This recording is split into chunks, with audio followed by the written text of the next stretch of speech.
And welcome, you degenerates, to another edition of Bury Your Bookie. I'm Jeff DeForrest. Very happy to have you with us for today's edition of the program.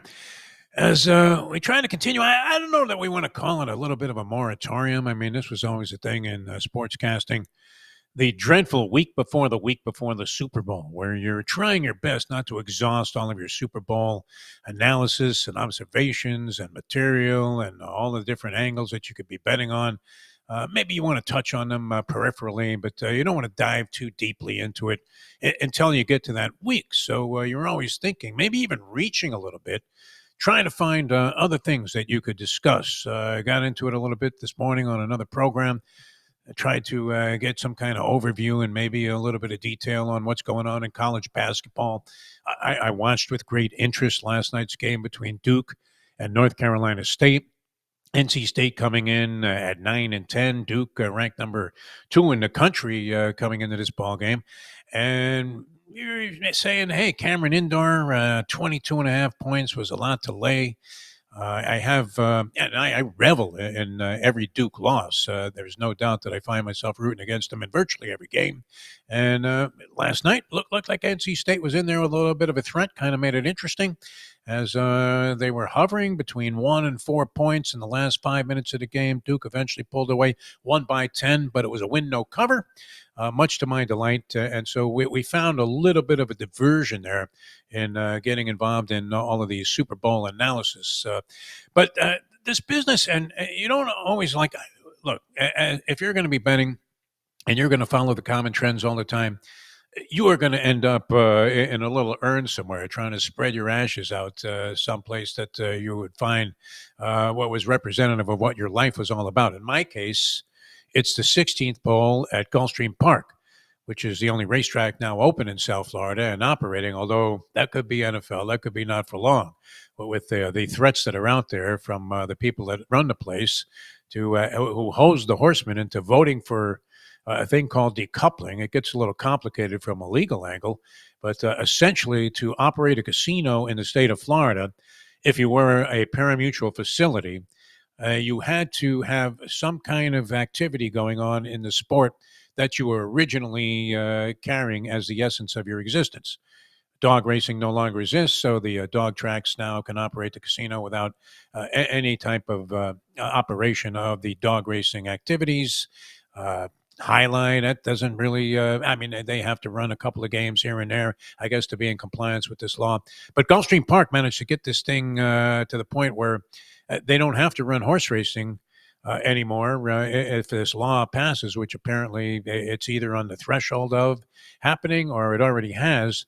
And so you won't see horse racing there. I think 3 years from now is the projected end of what has been just a glorious run of horse racing. But I want my ashes spread at the 16th bowl there because that's where all of my horses died. Bucking a trend. I mean, you're waiting for it to end, aren't you? This whole business with Patrick Mahomes winning all the time in the clutch, including a couple of years ago when it looked like the Philadelphia Eagles were dominating the Super Bowl. I was in Atlantic City. I mentioned this a couple of times at a Super Bowl party, Eagles, Kansas City. Everybody is all over the Philadelphia Eagles in that game. They're running away and hiding in the first half.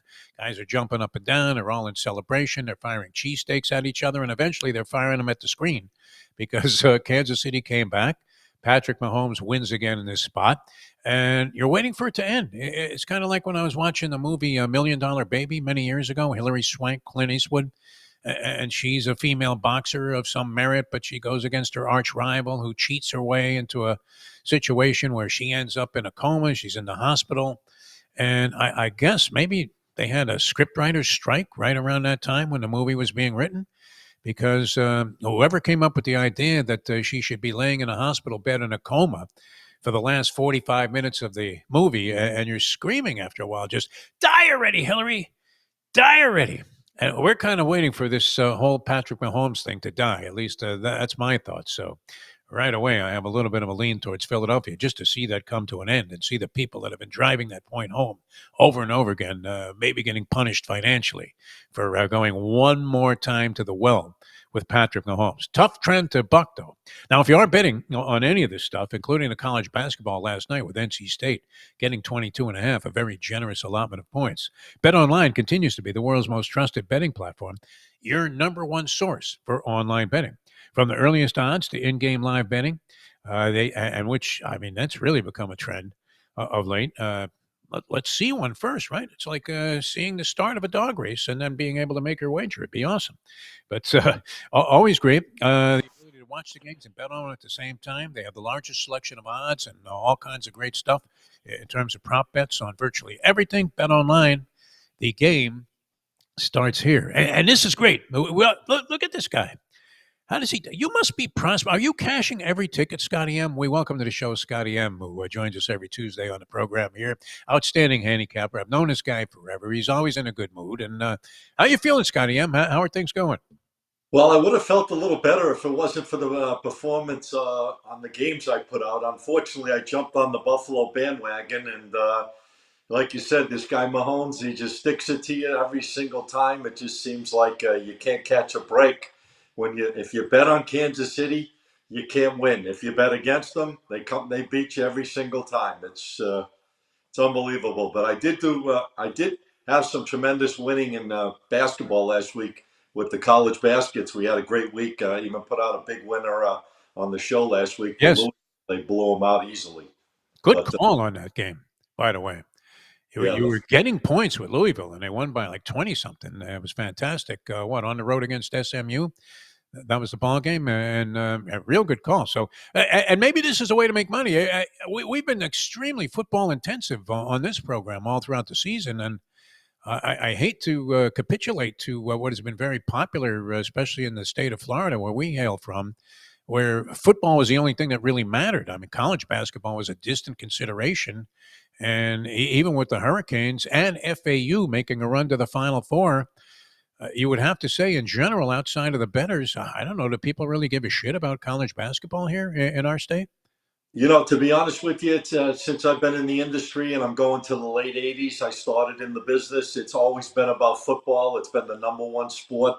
It's the toughest sport. I preach it all the time. It's the toughest sport from week to week to be consistent with out of all of them. And it's the most favorite for the gamblers out there. I mean, they just love betting on football. I don't know if it's just because it's on the weekends sometimes and, it gets cold on the East Coast or around the country so they stay home and they just want to watch the games.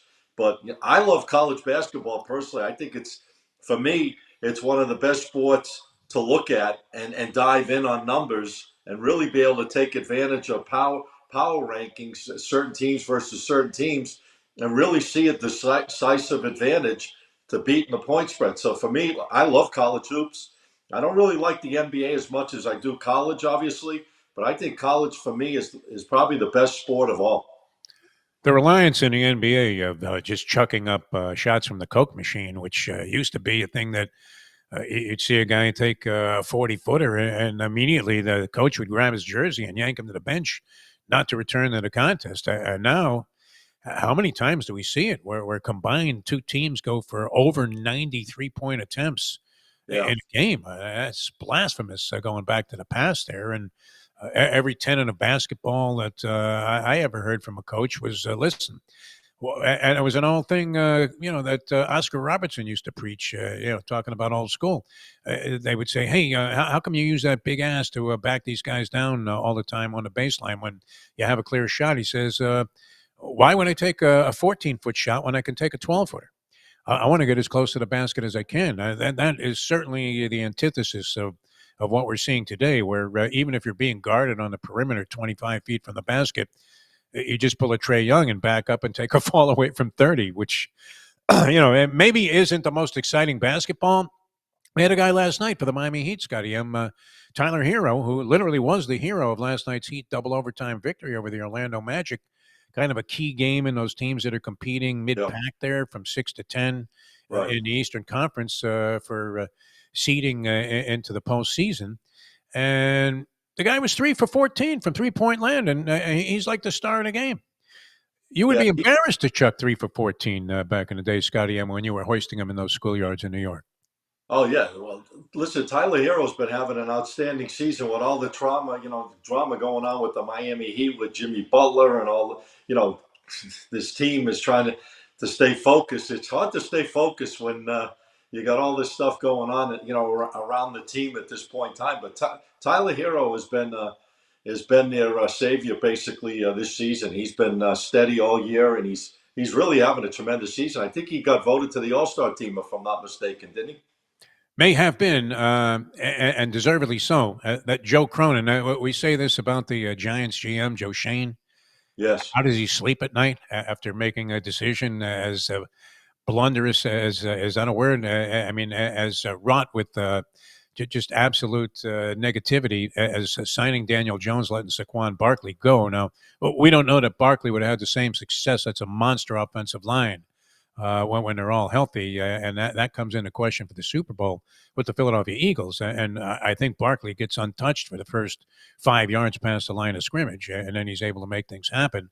I don't know that he would have had that same success with the Giants, but you would have to think the GM of the Portland Trailblazers, Joe Cronin, is face down in a rainy gutter somewhere outside of Portland because he turned down a package that included Tyler Hero for Damian Lillard by the Heat, laughing, saying, "Hey, I don't want this throwaway, this cast-off that you're giving us." And sure enough, he ended up with nothing, and just a disaster of a lineup. Although they played a little better of late, Portland covered a few spreads for us. But yeah, I mean, how do you justify refusing a deal and a package that included Tyler Hero when you ended up with a bunch of old geezers at Caesars? In that package that they got for Damian Lillard. I don't know that you can kill yourself or beat yourself up too much, Scotty M. We were talking about this yesterday with Mike Jones. I mean, if you had Buffalo pegged to win that game, getting 2 points, how badly can you feel? Except you were likely screaming when they took that point off the board, chasing a situation at halftime. They score the touchdown right before halftime with a remarkable comeback drive and an answer to Kansas City's TD that they scored late in the first half. And now you're 21-16. You kick the extra point, it's 21-17. Right. And how many times have we seen that where either a missed extra point or a guy that tries to take advantage of a penalty? In this case, you had Kansas City offsides and Buffalo ops. I understand the philosophy there. You're going to be within 3 points if you get the 2-point conversion from the one, an Right. excellent chance. But taking a point off the board certainly was not advantageous for the bettors because it also forced Buffalo to go for a failed 2-point attempt later in the ball game, and those 2 points would have made the difference. So Yeah, I don't understand the logic of doing it at that point in time. To be honest, it's the first half of a game. I mean, you kick the point, you're down four. I mean, you're talking about a lot of time left. You're going to halftime. I don't understand the logic really to go for it at that point to make it 4-3 when you got a whole second half left and you know you're scoring and you know there's going to be more points put up by either team. So to go for it at that point in time was a little scratch of the head kind of theory, but I didn't understand that. They did it twice. They missed both of them. And yes, that was the difference between them actually. Well, Kansas City missed, I believe, a 2-point conversion as well. So, the difference between missing it, what actually would have been the difference of covering that game at the end of the day. yeah, I didn't feel. I mean, I was a little more broke than I was back in the Buffalo Bills in that game, and certainly from a pride standpoint, Yeah. when you're giving out plays on a show like this one, you don't want to be wrong all the time and have the people attack you on Instagram and TikTok and all of these other social media platforms. Where, as you know, Scotty M, you're only as good as your last selection because they will crucify you if you end up on the wrong side, even if it was snapping a 9-game winning streak.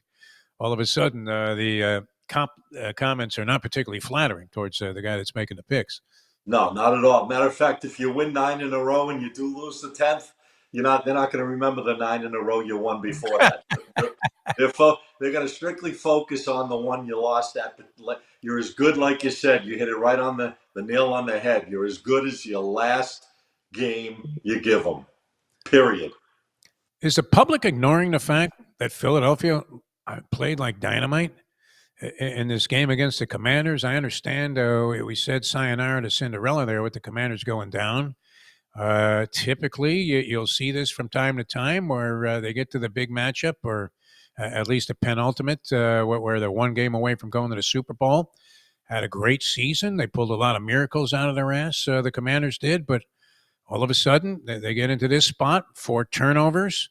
They get Yeah. crushed like a grape. Jalen Hurts, the narrative going into that game was that he's not going to be 100%. A lot of people probably cashed on the under on the number of rushing yards he would have, but he does rush for 3 touchdowns, including a couple of tush pushes. And but he threw the ball extremely well in that ball game. I mean, better than I've seen him all season long. Well, this guy, the key with him is if he's on, because you know he can run. You know he's a tricky type of quarterback because he definitely has speed where he can run the ball and do very well. You know when he picks his spots to run, and when he's on with his passing game, because his passing game is a little suspect. Obviously, he's not one of the best passers in the league. But like I said before, this guy is just a proven winner. I mean, everyone says, is he overrated? I don't think he's overrated at all. I really don't. I think he's a proven winner. He's taken this team back to the Super Bowl. This is be his second time going back. The guy just finds ways to win. He's consistent. Yeah, he can make mistakes when he's running around. Then he gets a little crazy. You see him running all over the field. Then he throws the ball maybe into coverage. You know, little things like that. But I notice now he's throwing it out of bounds a lot. If Yeah. you watch that last game when he was having troubles and they were rushing him, really coming at him, he just threw the ball way out of bounds, which you know obviously is much better than throwing it in the field. But I just like this guy. I think he's a solid quarterback. I have no issue with him at all.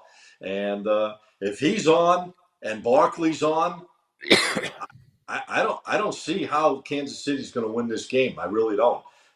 I really don't. I think if Barkley continues his ways on the ground and opens up that passing game for Hurts to make decisions whether he's going to run the ball or he's going to throw these passes, the way he's doing it, they're going to be a tough out in the Super Bowl this year. Very tough out. I'm with you on it. I actually was surprised, although because of the track record, I was somewhat surprised that this game wasn't a pick 'em, that Kansas City was favored. We know Mahomes is dynamite in these spots and undefeated. He was an underdog in about 5, 6 games and always covered the point spread. I think he's 6-0 as an underdog.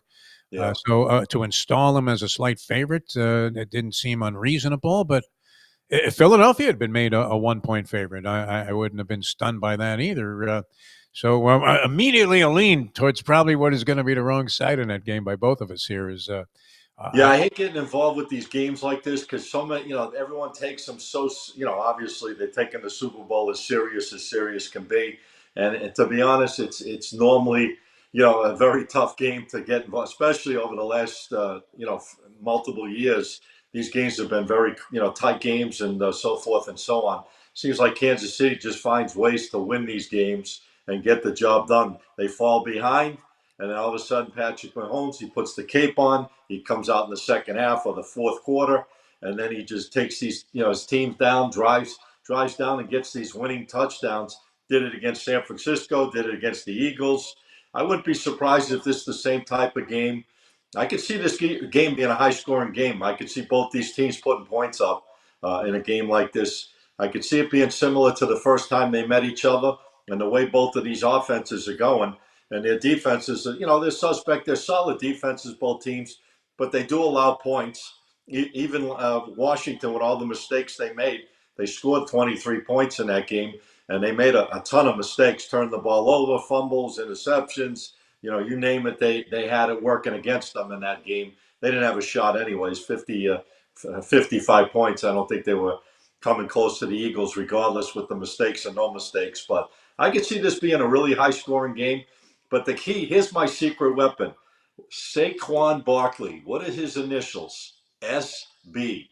Super Bowl. This could be the little hidden secret that I've dug up out of the buried treasure, like Geraldo went looking for the Titanic treasure down at the bottom of the ocean. Yeah.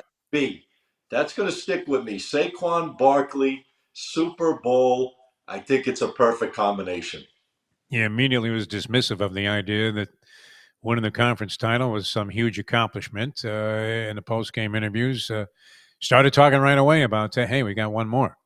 And it never occurred to him to just kind of bask for a second in the glory of winning that championship, especially getting off the Giants roster, which I don't know that he comes close to 2,000 yards rushing if he's running behind that dreadful Giants, very porous offensive line. An offensive line that probably has more holes in it at this point than an O.J. Simpson alibi.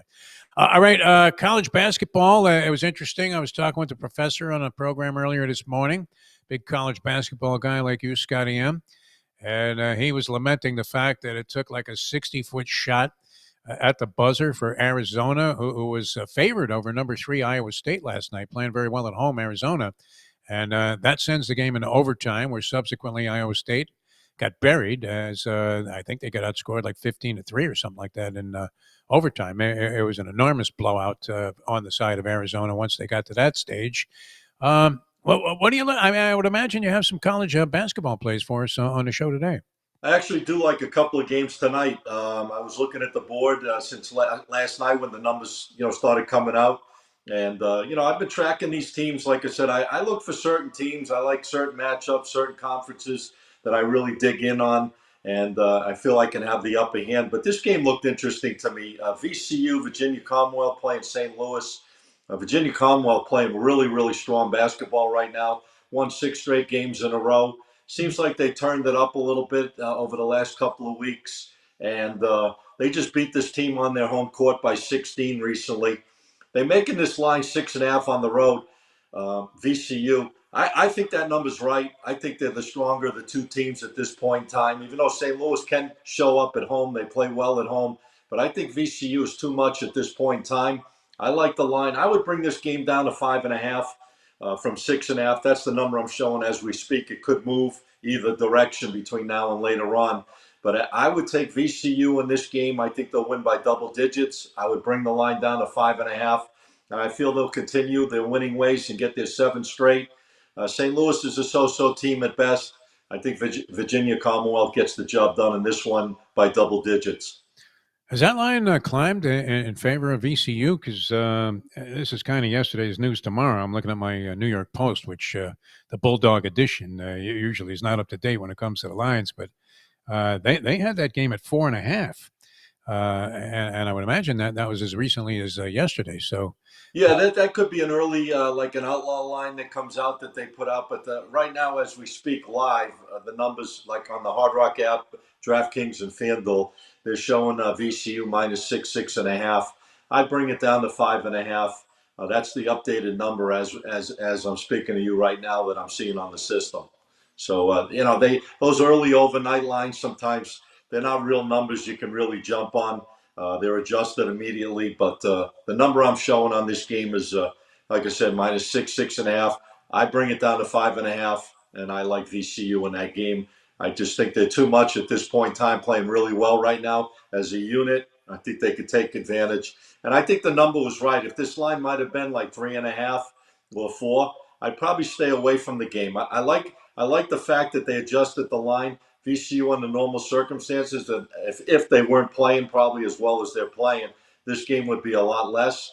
But I think the number's right. I think they adjusted it because the right team is definitely the favorite in this spot, and I think that line is right to make money with. So I would take VCU in this game.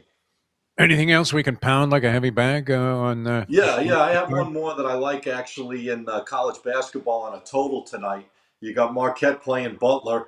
I think these teams, when they meet up against each other, they like to run and gun type of teams. They got a total of 146 on the over-under. I think this game's going to go over. I think I could see a lot of points in this game.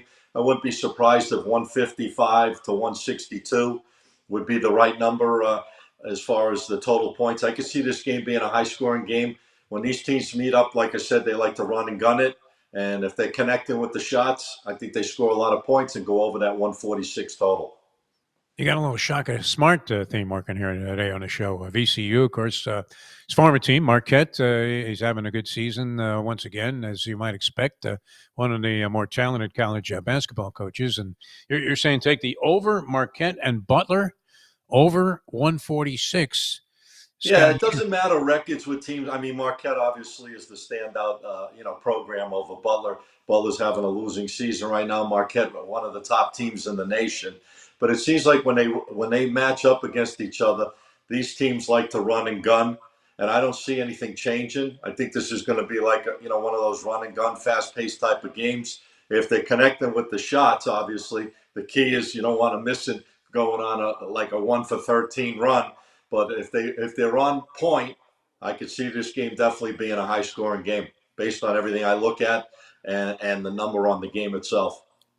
The football world is making a mass movement to Mobile, Alabama for the Senior Bowl, where careers can be greatly influenced by what goes on in practice. So, are you inclined at all to bet on any kind of all-star game? Would you venture wagers? I mean, not knowing how the two sides are necessarily comprised, but do you ever bet on these kind of games? It used to be an annuity until they started scoring 200 points per team in the NBA All-Star game.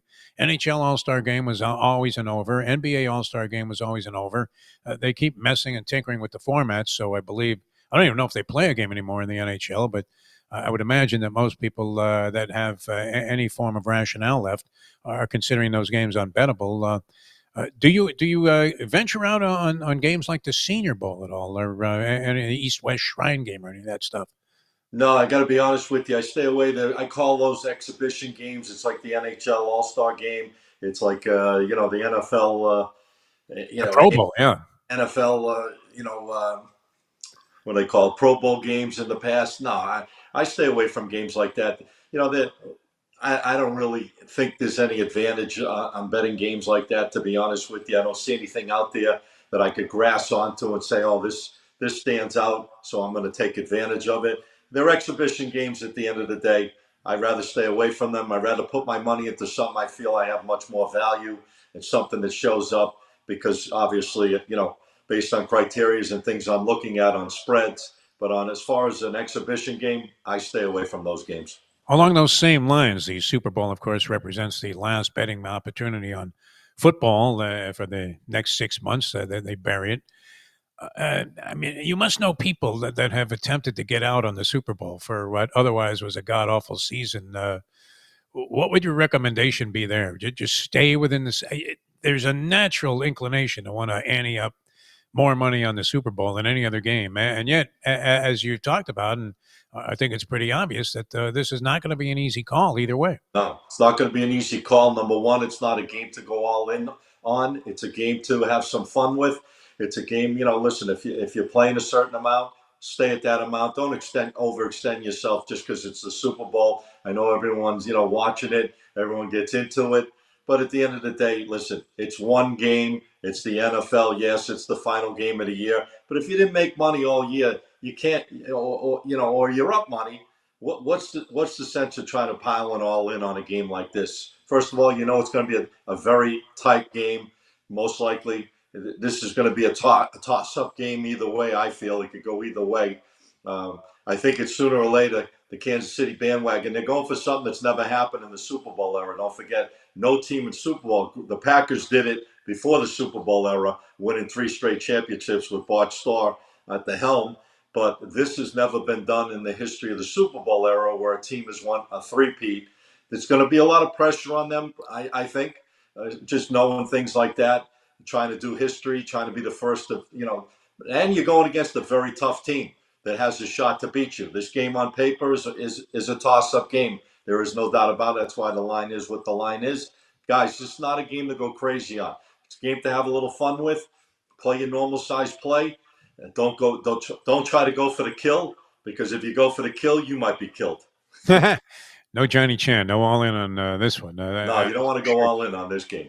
What about prop bets? I get only involved in bizarre prop bets, so like length of the anthem, coin toss, things like that. How heavily interested are you in the prop bets for the Super Bowl? Well, I'm going to look into it when I come back on next week. Yeah. I'll have more time to look at all the stuff because there's so many props. I mean, there's hundreds of them, probably thousands of them that are out there. So you got to do it. There's a lot of work. I think last year I had like 32 full pages of props going on, in the Super Bowl. So I'm going to look at a couple that might stand out. I want to, some things that I feel will happen in the game. I'm not going to look for something that might not happen. I'm going to look for the things that may happen that are more obvious, and I'm going to try to find out, figure out which one or two of those could be the best of all. So I'm going to dig deep. By next week, I should have something for you with some props for the Super Bowl. Right now, I haven't even dug in yet. One prop in. I had the But I great. do like my theory of that Yep. SB. That SB. The SB is an Saquon interesting one. Yeah. Barkley and Well, Super. you might want to take him to be the game MVP, and you're getting like plus 240. You're getting a bigger price on I Barkley. don't. Some just clicks there. I was thinking about it. I'm like, wait a minute, Saquon Barkley. That's SB. We got the Super Bowl. We got the, this. He's going to be the main clog of if this game's going to work for Philly or not. If he's running all over the field, that's gonna keep Kansas City's offense off the field, number one. And if they can pour on the points, it's going to be a long day for Kansas City. If Barkley's on, if he's not on, then it's all about Kansas City again. I believe it's one or the other. Jalen Hurts is going to hopefully control the game well enough that he doesn't make mistakes to screw it up. And if Barkley is on with the running game, man, it's going to be a tough sledding for Kansas City, I think. If those two things are clicking, if Hurts is clicking and Barkley's clicking, it's going to be real hard for Kansas City, I think, in that game. Hurts his most efficient game of the season, I thought, just last week. No, he played great. He played great. He made error-free, made good decisions. You got Barkley running like crazy. Again, 60-yard, another long touchdown. I mean, the guy's in his zone. When a guy's in his zone like that, it's just tough to knock him out of these zones. This guy's been just consistent all season long for them. He's been there. He's their Super Bowl. The reason they're in the Super Bowl is because of Barkley. No doubt about it. Like we say, how does Joe Shane sleep at night? The guy that dealt him away. All right, how do we get your stuff? I mean, you've been doing this a long time, Scotty M. It doesn't show, though, because, I mean, you look as youthful as when you first got into the business. But how do people find you? Yeah, you can find me on my Instagram channel. That's the best way. And you can shoot me a DM. We got private services we offer out there, guys. We've been red hot in basketball. If you're looking for some top basketball selections, I mean, this is my money maker. I love college basketball this time of the year, January, February, going right into the tournaments. My Instagram channel is SM Sports Picks, Picks. Again, SM Sports Picks. You can shoot me a DM if you're interested in some things I can help you with. I'll be glad to reach out to you. Let's make some money. All right, sounds good. Scotty M, always a pleasure, man. I'm glad you were able to join us here on the show. We'll talk to you again next week. We'll zero in a little bit more on some of the different things, a variety of ways that you can go ahead and venture your capital on the Super Bowl game. And always a pleasure, my friend. Thanks so much for Thanks, being Defo, for having me on. Look forward to seeing you next week. All right, Scotty M, ladies and gentlemen. Good on college basketball. Had a nice play for us last week with that Louisville game. Every time I think about Louisville, I think about, and it turns out he's a very good friend of the program, the great Rick Pitino, but just slam dunking that woman that was trying to shake him down and extort money from him as he was getting the keys to that Italian restaurant in Louisville, Kentucky. And unfortunately for him, that incident came to light because of the fact that she was trying to extract a lot of capital from the great Rick Pitino. It was a wonderful guy, by the way, and unfortunately had his reputation tarnished there for a while, but doing a great job with number 15 St. John's in a year where maybe St. John's has a little bit of an omen working for him, like Scotty M was talking about with the SB initials and Saquon Barkley in the Super Bowl, and that the passing of Lou Carnesecca, the fabled St. John's coach, who everybody admired so much, maybe, I don't know, does have some late influence on St. John's, maybe making a little bit of a run in the tournament? We shall see. We hope you guys are successful with all your wagers. Scotty M giving us VCU, trying to knock that one down to 5.5 against St. Louis, and Marquette Butler over the total tonight. Those are your plays on today's edition of Bury Your Bookie.